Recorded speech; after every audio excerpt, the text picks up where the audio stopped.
Hello, it's Charles with Uber Eats. Today is Friday, the 18th of April, 2025, and I am blessed that God gave me the wake-up call today, and I got to see another day. Today, sunrise time is 7:06 a.m., and the time right now is 3:42 a.m. I'm getting a bit of an earlier start, early for me. I'm always up well before sunrise, but I went to bed kind of early last evening. I went to bed just at sunset. Normally it's a little bit after. I was pretty wore out from the day. Got a lot of walking in and just overexerted myself and was sleepy, so I turned in early, but I feel great. Had an awesome night's sleep, and I'm ready to take on the day. I did my weigh-in this morning when I got up. I'm at 136.6, which is 0.2 pounds over what I was last Friday morning. So my weight is pretty consistent, which is a good thing. Means I'm maintaining my weight, and I'm eating the right amount of calories for these 48-hour fast and this 72-hour fast protocol I'm on. What I'm doing for the month of April, on account of this YouTuber, mostly on account of the YouTuber I'm following named Jerome. He challenged all his subscribers to take on a fitness and or healthy eating habit practice for the month of April, and that would challenge you, and something that wouldn't be easy to accomplish. Not something that you're used to doing, more or less. So I took on, I'm an intermittent faster. I do OMAD regularly, but I've never tried to do rolling 48s or rolling 72s for any period of time at all. I've done longer fasts when I was heavier. I completed a 96-hour fast, but it was just one-time deal. This month, I'm eating on Mondays, Wednesdays, and Fridays, just one meal, which means I'm fasting 48 hours twice in a week, and then over the weekend I'm completing a 72-hour fast. This fast I'm about to start after noon today, going into the weekend, will be my fourth 72-hour fast.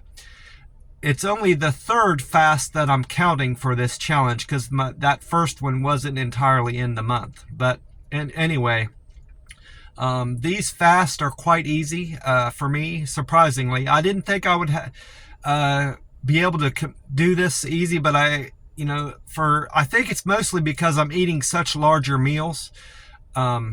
It's making this easier, and I'm committed. I like getting challenged. I like the challenge of doing something and seeing if I can do it. So for whatever reason, and I'm sleeping better. Having better sleep prepares you better for a fast and staying hydrated. So I guess I'm overall better prepared for this time around, getting these fasts done. And I feel great. I'm sleeping better. I have more energy to complete the walks I'm wanting to do, and I'm loving it. So, and I've been checking in with him on his page. He likes to get comments from people that are taking on this challenge, and he comments back to him, and then he also is holding himself accountable. He posts stuff on his page about how he's doing with his April challenge. So it's a great way to interact with your subscribers, and he's getting a lot of feedback from his people, so it's working out all around. Right now, I'm about 37 hours into this 48-hour fast, and I feel great.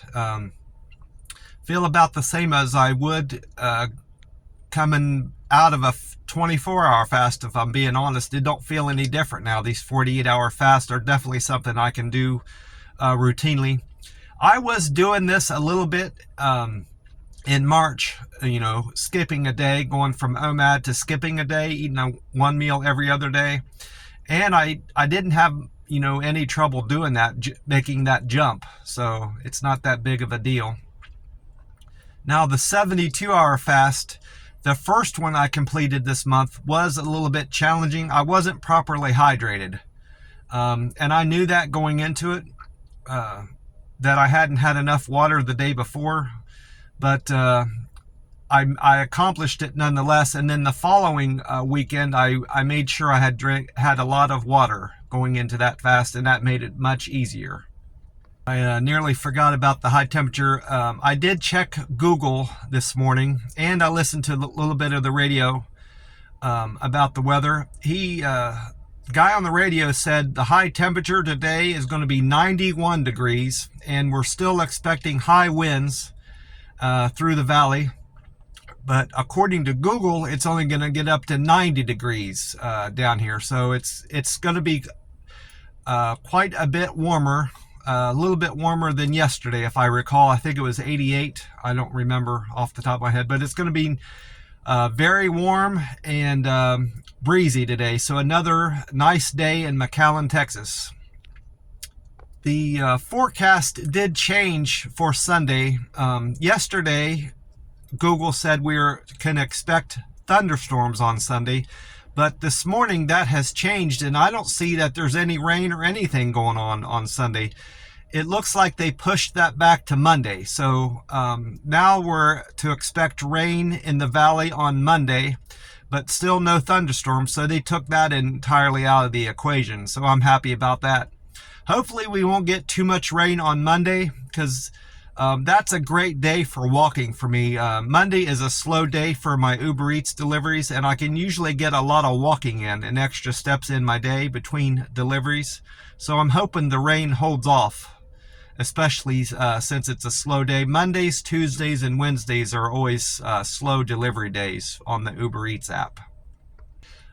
Speaking of the Uber Eats app, I had a very busy day yesterday. I had 11 deliveries, which is very good for a Thursday. Fridays and Saturdays and Sundays, that would be a typical weekend day for me, but Thursday was fantastic, and I made a great amount of money. It was like a Friday in terms of earnings. I only need to make today, tomorrow, and Sunday. I only need to make $122 over the 3 days, and that'll be a piece of cake. I might come near to doing that from today and tomorrow. I'll clear that much just in 2 days. So I'm having a great earnings week on the Uber Eats app. Like I said, I did 11 deliveries. I did Laredo Taco. Starbucks was my best delivery of the day, 9:46 there. Then I did a Chick-fil-A, a Human Bean Coffee, Laredo Taco, Taco Palenque, Rudy's Country Store, Taco Palenque again, Whataburger, Jack in the Box, and then a Taco Bell.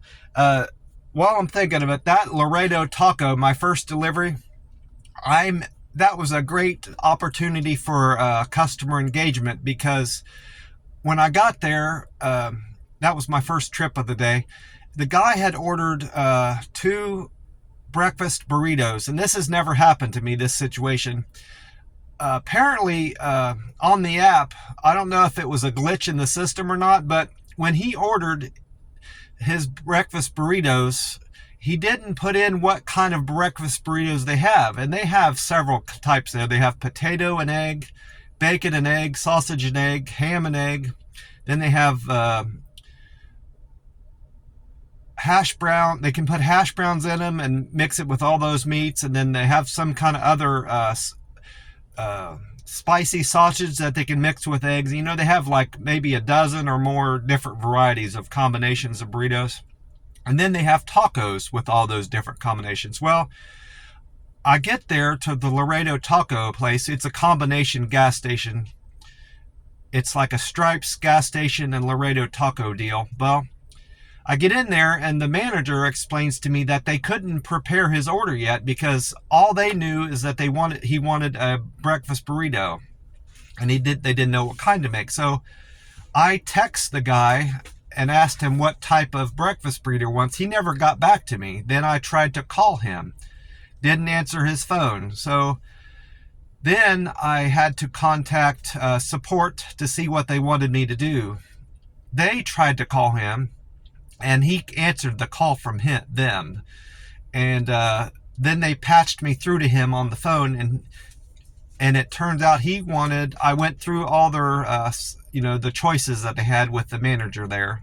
She was repeating to me all the different varieties they had, and I was relaying that to him. And he decided he wanted a potato and egg burrito. And then he in the course of the phone call between me and him, he changed his mind. He didn't want a burrito anymore. He wanted 2 tacos. And I didn't know if they would do that or not because of the price deal, but it turns out the tacos are cheaper than the burritos. So he got 2 tacos in place of his 1 burrito, and that made him happy. What I mean by that made a good opportunity for customer engagement. He ended up giving me a thumbs up. He said he would. I didn't even have to ask. He said, "Hey, I know you went through a lot of trouble getting a hold of me." This is during the conversation we were having, and then we were closing out the order. Once he found out he was able to get 2 tacos, he said, "I'm going to give you a thumbs up, on all the metrics." And he seemed to know a lot about how the driver app and everything. Maybe he had some experience delivering food. So he seemed to know what I could see on my side of the app and the customer side, of course. So I know I got at least a thumbs up from him yesterday.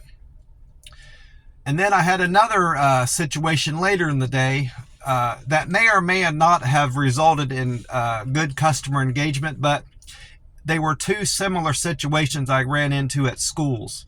It was at that Rudy's Country Store